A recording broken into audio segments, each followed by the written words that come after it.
그럼 이것을 좀 더 풀어서 네가 어디 있느냐, 이것이 하나님 우리 예배 와 있는데요, 피지컬한 질문을 하는 건 아니죠.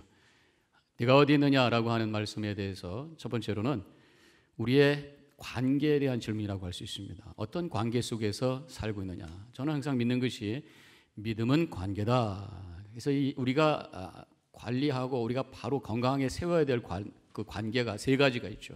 가장 중요한 건 뭡니까? 하나님과의 관계. 이게 망가지면 아무것도 그 다음에 되는 것이 없어요. 그 다음에 이웃과의 관계, 가정과 또 이웃과 또 성도들과의 관계, 그 다음에 우리가 빼뜨려서는 안 되는 관계는 내 자신과의 관계도 있습니다. 이 세 가지의 관계가 바로 세워져 있는 것이 그런 믿음인데, 네가 어디 있느냐라는 그 질문은 이 관계의 자리가 지금 어디 있느냐는 거죠. 먼저 한번 점검을 해보도록 하겠습니다. 하나님과의 관계의 자리. 지금 아담과 하와가 하나님으로부터 숨어 있는 것이, 하나님께 숨어 있는 모습이라는 게 뭐겠습니까? 뭔가 감추고 있는 거란 말이죠. 관계가 얼마나 건강한가 아닌가를 확인할 수 있는 것은 그 사람을 만날 때마다 내가 얼마만큼 나를 오픈하는가에 따라서 그 사람과의 관계가 결정이 되는 거죠. 만나기만 하면 뭔가 나를 가려야 되고 대화에 어떤 한계가 있고 모든 것을 드러내기가 좀 어렵고 하는 그런 관계는 좋은 관계가 아닙니다. 가까운 관계가 아니에요. 모여서 만나기만 하면 미주알, 고주알, 뭐 좋은 얘기, 나쁜 얘기, 슬픈 얘기, 잘못한 얘기 다 쏟아놓을 수 있는 그 관계가 진짜 관계란 말이에요. 그게 우리 부부 관계가 되어야 되고, 그것이 또 친구 관계에 되고, 성도 관계에 되고, 하나님 앞에서도 마찬가지입니다. 우리 지금 아담과 하와가 숨어 있다라고 하는 것은 뭔가 하나님으로부터 자신을 다 오픈할 수 없는 그런 관계가 되어버리고, 깨어진 관계가 되어버리고 만 거예요. 왜 그렇게 됐을까? 하나님이 베풀어 주신 은혜를 잊어버렸기 때문에, 그래서 그 속에서 불평이 만들어지게 되고, 그러면서 하나님과의 관계가 깨어져 버리고 만 것이 지금 아담과 하와가 하나님과의 관계였다라고 하는 것이, 그들이 고백해야 될 은혜가 뭔가, 잊어서는 안 되는 은혜가 있어요. 지금 창세기입니다. 하나님이 자신들을 창조해 주셨다는 이 창조의 은혜에 대한 고백이 사라지면 안 되는 거잖아요. 흙을 빚으셔가지고 그 흙을 코에다가 생기를 부어주셔서 생명이 되게 하시고 하나님의 형상대로 귀한 존재로 만들어 주셨고, 에덴 동산이라고 하는 모든 것을 공급해 주시는 그 장소에서 행복하게 살 수 있도록 은혜를 허락해 주셨는데, 그 은혜는 싹 잊어버리고 부족한 거 하나만 붙들고 있었어요. 이게 뭡니까? 선악을 알게 하는 나무의 실과를 먹지 말라고 하는 그 하나 붙들고 불평하기 시작하고, 마음에 불평이 생기기 시작하고, 그것 때문에 결국 하나님께 불순종하기 시작하고, 그러면서 문제가 생긴 것이 지금 아담과 하와의 모습이라고 하는 것입니다. 우리 인간관계도 마찬가지예요. 부부관계도 마찬가지입니다. 우리 수십 년 함께 살아가면서 부부간에 얼마나 서로에게 귀한 존재예요. 나를 위해서 여러 가지로 희생해줬던 남편, 사랑해줬던 아내, 그 은혜를 생각하면서 감사하면서 서로를 축복하면서 살아야 되는데, 조금 한 가지 뭐 잘못한 거, 섭섭한 거 하나 가지고 그거 붙들면서 너가 왜 그렇게 해서, 당신 왜 그렇게 해서, 그러면서 불평하다 보면 거기에 사탄이 쑥 들어가게 되고, 그래서 거기서 관계가 깨지게 되고 문제가 생기는 경우가 보게 돼요. 그래서 은혜를 기억해야 된다. 오늘 우리가 예배를 보고 있습니다. 예배는 하나님의 은혜를 기억하고 하나님의 은혜를 고백하고 그 하나님의 은혜에 대해서 감사로 응답하는 시간이에요. 오늘 잊어버렸던 하나님의 은혜를 다시 기억하시고 감사하시며 하나님 앞으로 다가가는 귀한 시간이 되시기를 주님의 이름으로 간절히 축원합니다. 이 지금 아담과 하와가 하나님과의 관계가 깨진 또 하나의 이유는 뭐냐면, 하나님의 말씀을 듣지 않아서 그런 거예요. 하나님 말씀보다 다른 것에 더 기울을 기울이고 다른 것에 더 가치를 뒀기 때문에 하나님과의 관계가 깨졌어요. 창세기 2장 11절에 이런 말씀이 나옵니다. 하나님께서 하신 말씀이죠. 선악을 알게 하는 나무의 실과는 먹지 말라. 내가 먹는 날에는 정령 죽으리라 했어요. 하나님은 정령 죽으리라고 했어요. 근데 조금 있다가 뱀으로 사탄이 나타나가지고 한 얘기가 창세기 3장 4절에서 뱀이 여자에게 이르되 너희가 결코 죽지 아니하리로다. 정령 죽으리다가 하나가 있어요. 결코 죽지 않을 것이다가 또 하나가 있어요. 그런데 아담은 뭘 선택하세요? 정령 죽지 않을 것이다, 결코 죽지 않을 것이다, 사탄의 말을 선택함으로 말미암아 하나님의 말씀에 불순종하게 됐고, 그러므로 말미암아 하나님과의 관계가 단절이 되었다, 그런 말씀이에요. 그래서 질문이 하나 생기죠. 왜 하나님 선악을 알게 하는 나무를 만들어 가지고 이렇게 문제를 만들어 주셨습니까? 전 그렇게 믿습니다. 이 선악을 알게 하는 나무의 열매를 따먹지 말라고 하는 이 명령은 하나님과 인간 사이의 관계 설정을 위한 거예요. 하나님은 창조주이시고 우리 인간은 하나님의 창조를 받은 피조물. 하나님은 모든 우주의 주인이시고 우리는 그분을 섬기는 존재. 하나님은 명령하시는 분이고 우리는 따라가야 될 존재라고 하는 이 관계의 설정을 하기 위해서 모든 걸 다 해도 좋다. 그런데 요거 하나는 하지 말라고 하는 명령을 주신 거예요. 그 명령에 순종할 때 우리는 하나님과의 관계 유지가 되는 건데 그 명령을 순종하지 않았어요. 그거 듣지 않았어요. 사탄의 말을 쫓았어요. 그래서 하나님과의 관계가 깨어지고 말아서 영적으로 죽은 존재가 되었다고 하는 것이 인간의 현 주소라고 하는 것입니다. 하나님을 하나님으로 고백하면서 동행하면서 은혜와 복을 체험하면서 사는 길이 그럼 뭐냐? 하나님의 말씀에 순종하는 것이. 그런데 우리가 그런 질문이 생겨요. 하나님의 말씀을 이해할 수가 없고 어떤 때는 그 말씀을 감당할 힘도 없어서 그래서 못합니다. 전 그렇게 믿습니다. 믿음이라고 하는 것은 내가 누군가를 먼저 고백하는 거예요. 나는 피조물이고 나는 순종해야 될 존재고 나는 주님을 섬겨야 될 존재이기 때문에 하나님의 말씀이 어떻든 그 말씀에 대해서 아멘으로 결단하는, 결단할 때에 믿음으로 고백할 때에 내 안에 계신 성령께서 역사하셔서 이해하게 하시고 깨닫게 하시고 그 깊이를 알게 하시고 감당할 수 있는 능력 주셔서 순종의 삶을 살게 하는 줄로 믿으시길 바랍니다. 이해가 되고 능력이 있어서 순종하는 게 아니라 믿음으로 아멘하고 결단할 때 역사하셔서 감당케 해주신다는 순서를 잘 아셔야 된다는 거예요. 이 하나님과의 관계를 우리가 점검해보고 또 한 가지는 다른 사람들과의 관계가 어떤가를 점검해 보기를 원하는 것이 오늘 하나님의 말씀입니다. 오늘 본문의 말씀에서 아담과 하와 사이에 깨어진 관계를 보게 되죠. 그 깨어진 관계는 무엇 때문에 생긴 거예요? 책임 전가입니다. 책임 전가. 아담이 선악을 알게 하는 나무의 열매를 따먹어서 하나님께서 네가 어찌 그렇게 했느냐 했을 때에 오늘 12절에서 하나님께서 네가 어디냐 찾고 계실 때에 이제 12절에서 나와 함께 있는 저 여자가, 내가 이것을 먹은 것은 저 하나님이 만들어주신 여자가 먹으라고 그래가지고 한 거예요. 저 사람 때문입니다. 나중에 또 아담은 뱀 때문입니다. 이게 책임 전가. 책임 전가가 바로 관계를 깨뜨리는 거란 말이에요. 당신 때문에. 부부 관계에서도 결국 당신 때문에 애들이 이렇게 된 거예요. 당신 때문에 사업이 이렇게 된 거예요. 당신 때문에, 당신이 잘못돼서. 이러다 보면 거기서 상처가 되고 거기서 관계가 깨어지는 거란 말이에요. 저는 그렇게 믿습니다. 우리 부부는 사랑해야 대상이지 책임을 물을 대상이 아닌 줄로 믿습니다. 우리 그 사업하는 사람들은요, 그래서 비즈니스하는 그 사업체에서는 잘못한 것에 대해서 책임을 물어야 돼요. 왜냐하면 이건 이익 창출이라고 하는 목적을 이루기 위해서 그 책임을 묻고 그 책임에 대해서 감당을 하면서 그래서 움직여 나가는 건데, 가족이라고 하는 것은 무슨 이익 창출을 위한 게 아니에요. 가족의 목적은 뭡니까? 사랑하기 위해서 하나님께서 만들어주신 것이 가족이란 말이에요. 책임을 묻고 책임을 전가하는 것이 아니라 사랑하기로 결단하고 문제가 있을 때 책임을 함께 감당하려고 하는 공동 책임 의식을 가지고 움직여 나가는, 여기서 가정이 만들어지고 거기서 행복한 만남이 이루어지는 것이, 교회도 마찬가지예요. 영적인 가족입니다. 사랑하기 위해서 하나님께서 우리를 만들어 주셨어요. 만나게 해주셨어요. 책임 전가하고 정죄하는 것이 아니라 서로 사랑하기 위해서 결단하고 함께 그 책임을 감당하려고, 공동 책임을 감당하려고 애쓰면서 세워가는, 이것이 바로 교회예요. 이것이 영적인 가정의 모습인 것입니다.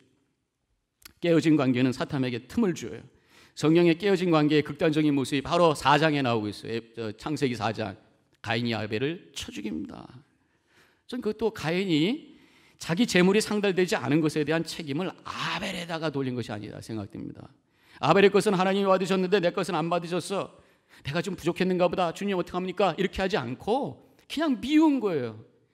그냥 네가, 하나님께서 너의 것을 받았기 때문에 네가 너무 잘해가지고 잘난 척하고 잘 보여줘가지고 상대적으로 내가 뭔가 잘못된 것이 돼가지고 하나님이 내 거 받으신 거 아니지 않느냐? 책임을 아벨에다가 돌리고, 그러다 보니까 미움이 생기고 살인하게 되고 문제가 생겼다는 것을 볼 수가 있습니다.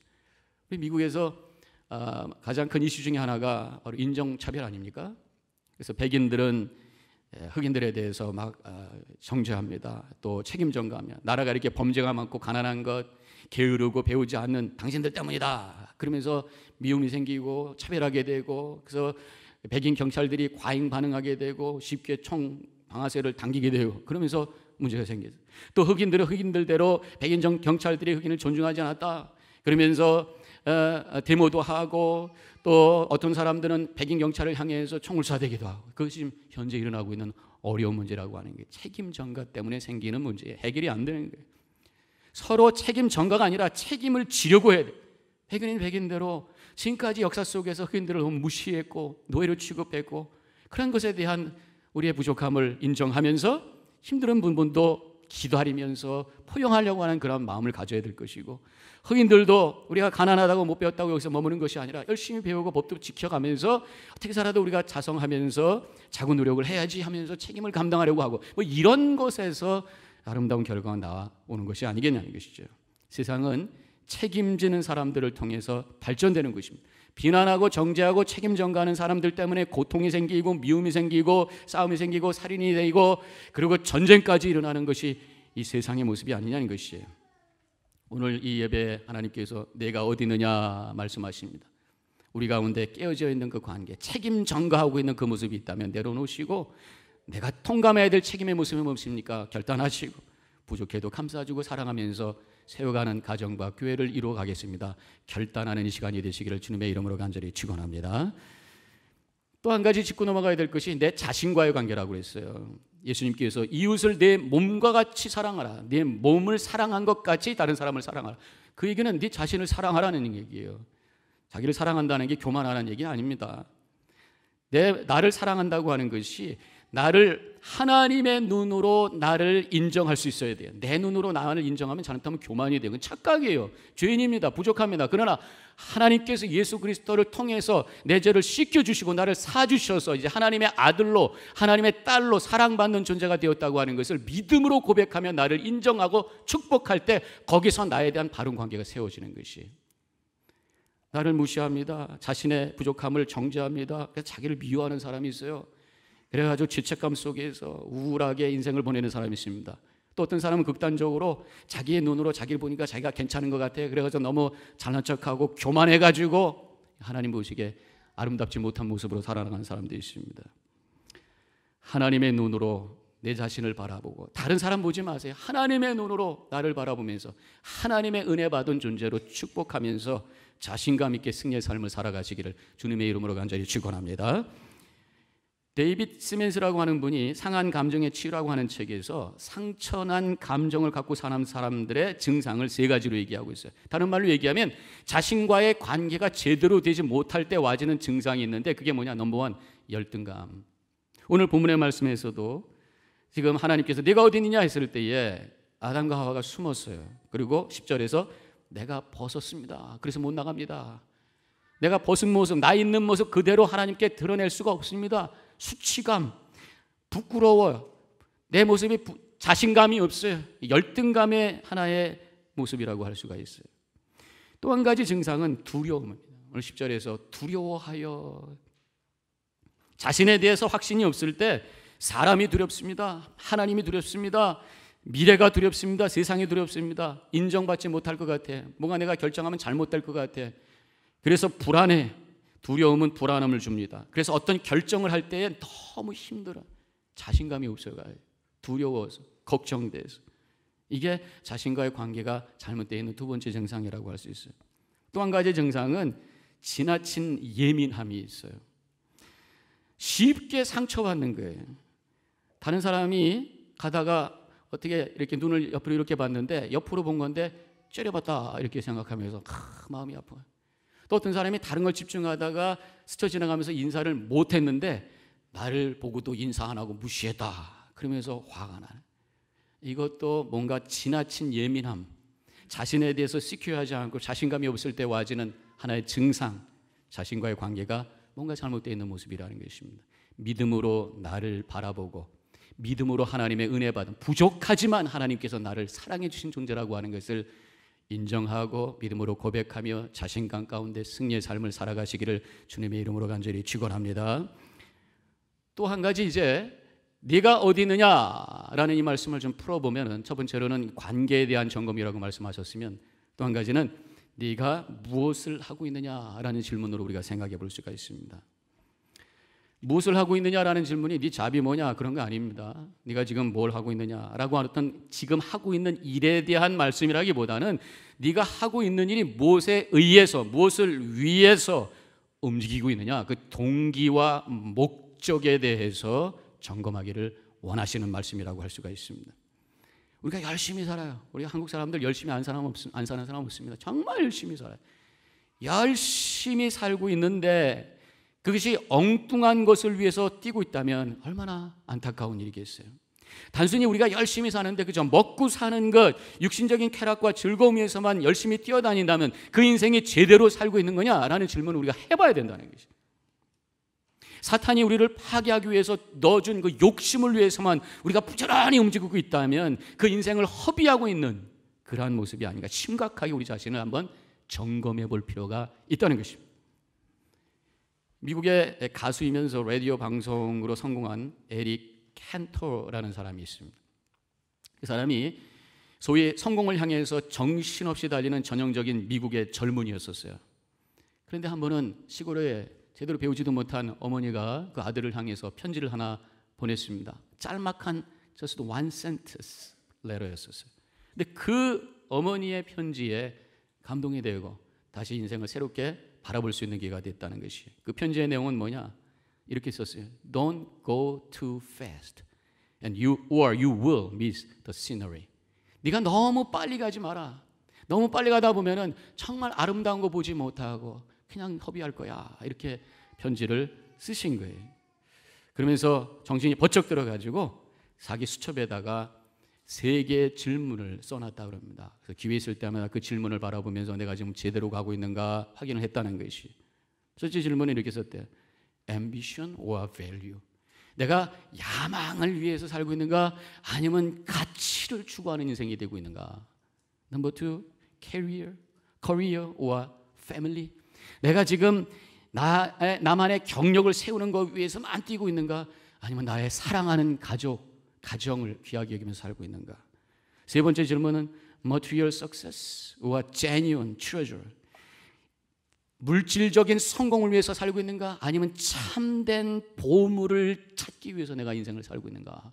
그런 질문을 하면서 자신을 점검하는 인생을 살면서 바른 인생을 세우게 되었다는 그러한 글이 있습니다. 우리가 참된 가치를 찾고 참된 행복을 찾고 참된 보물을 찾으며 우리 인생을 찾아 움직여야 될 줄로 믿습니다. 그것이 다른 곳에 있는 것이 아니라 하나님의 말씀 안에 있고 예수 그리스도 안에 있음을 믿으시기를 주님의 이름으로 간절히 축원합니다. 그렇기 때문에 우리가 여기 와 있는 거 아니겠어요?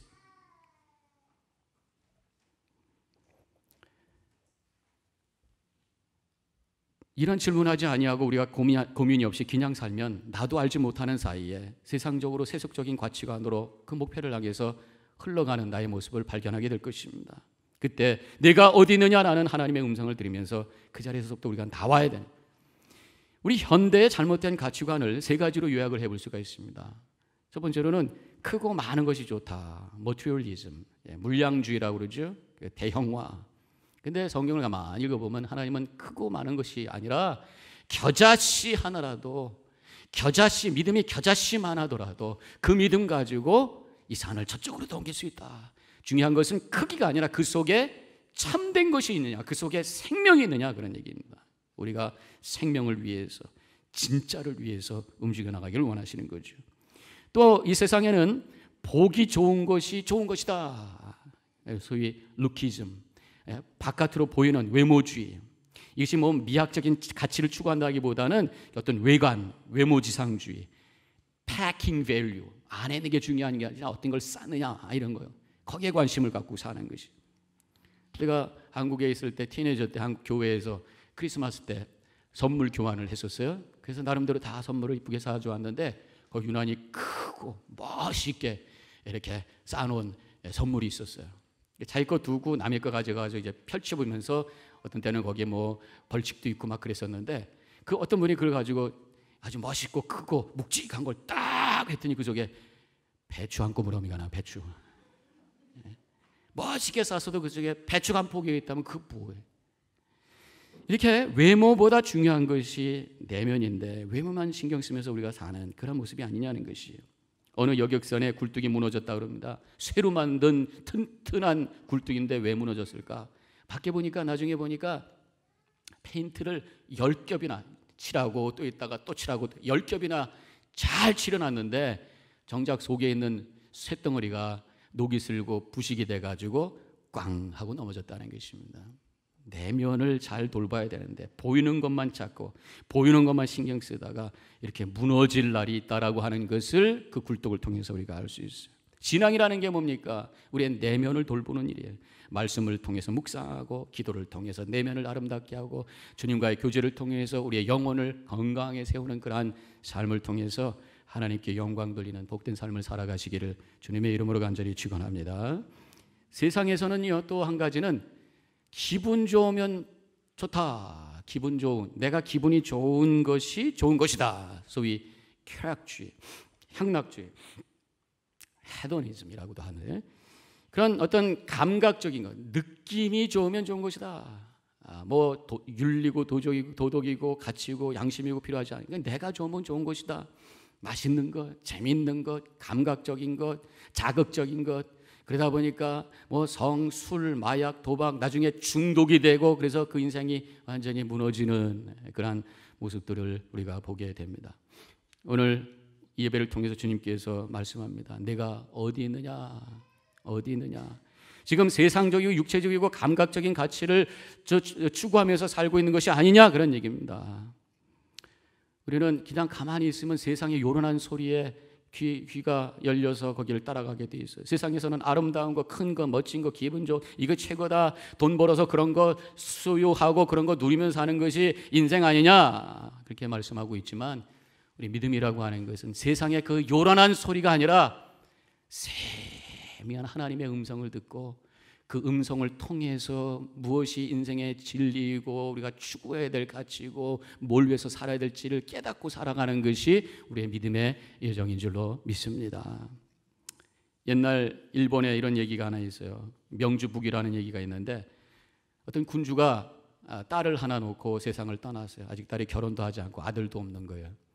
근데 결국은 이 딸이 결혼하게 되면 그 남편이 군주 역할을 하게 되어 있는 거죠. 그래서 결혼이 굉장히 중요한 거예요.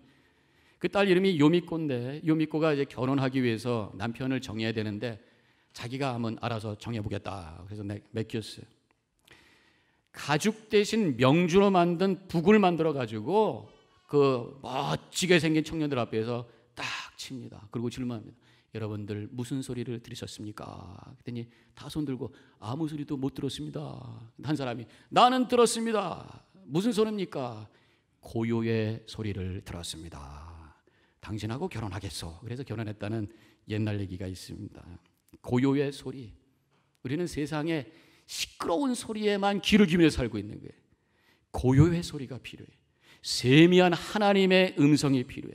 영적인 사람이라고 하는 것은 육신의 눈을 감고 영의 눈을 떠서 하나님의 비전을 보는 것이고 우리의 육신의 귀를 닫고 영의 귀를 열어서 하나님의 음성을 듣고 그 음성 따라서 결단하고 살아나가는 그 삶이 바로 믿음의 삶인 줄로 믿습니다. 시편 46편 10절에서 이렇게 말씀하고 있어요. 다 같이 읽습니다. 너희는 가만히 있어 내가 하나님 됨을 알지어다. 하나님과 만나는 시간을 가지라는 거예요. 육신의 눈을 감고 육신의 귀를 닫고 영의 눈을 뜨고 영의 귀를 열어서 영의 감각을 열어서 하나님의 임재를 체험하고 하나님의 음성을 듣고 하나님의 비전을 볼 수 있는 그 시간이 우리에게 있어야 되는 거 아니냐 말씀을 해 주시고 계십니다.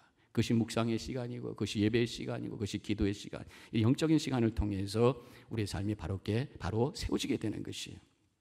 오늘 내가 어디 있느냐는 질문에 대해서 우리 자신을 점검하시기 바랍니다. 우리의 관계를 점검하시고 분리된 모습을 회복하는 결단이 있으시기 바라고 우리의 삶의 가치와 목적이 어디를 향해서 가고 있는지를 확인하고 거룩한 가치, 하나님의 뜻을 향해서 결단해 나감으로 말미암아 하나님께 쓰임받는 복된 인생이 되어지시기를 주님의 이름으로 간절히 축원합니다. 축원합니다. 기도하십시다.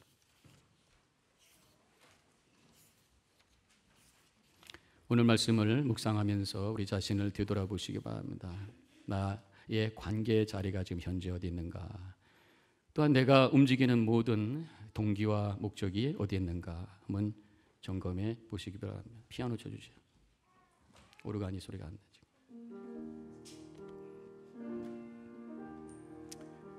잠깐 묵상하시기 바랍니다.